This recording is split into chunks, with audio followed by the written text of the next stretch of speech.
เจ้านวลสว่างป่านดวงอีเกิงรอยยิ้มหวานปานน้ำพึ่งเดือนห้าหน้าแล้งงา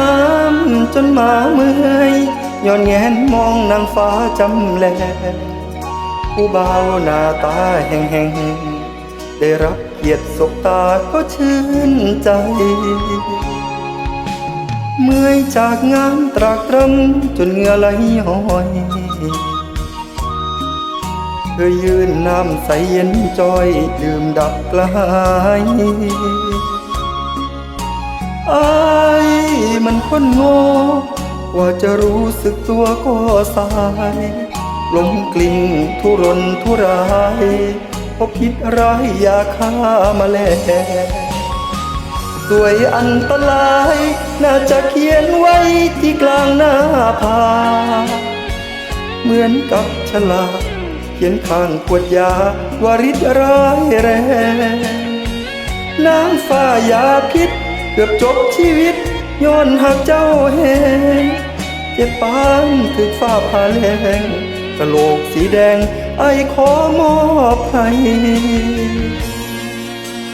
หน้าขาวงามผุดพองเพราะปานนางฟ้าหัวใจดำปานอีกาเลือดเย็นเหลือลายขอสิได้บ่นับตั้งแต่นาทีนี้ไปอย่าเฮ็ดให้ไผเกือบตายคือกับอ้ายอีกเด้อนางฟ้า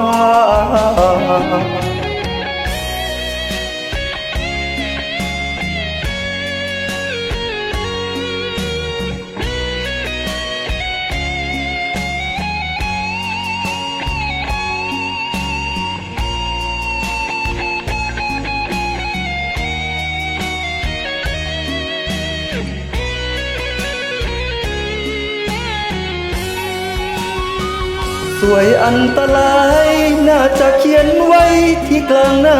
ผาเหมือนกับฉลากเขียนข้างขวดยาวาริดร้ายแรงนางฟ้ายาพิษอยากจบชีวิตย้อนหักเจ้าแหงเจ็บปานถึกฟ้าผ่าแรงกะโหลกสีแดงไอขอมอบให้หน้าขาวงามผุดพองเพราะปานนางฟ้าหัวใจดำปานอีกาเลือดเย็นเหลือลายขอสิได้บ่นับตั้งแต่นาทีนี้ไปอย่าเฮ็ดให้ไผเกือบตายคือกับอ้ายอีกเด้อนางฟ้าเฮ็ดให้ไผเกือบตายคือกับอ้ายอีกเด้อนางฟ้า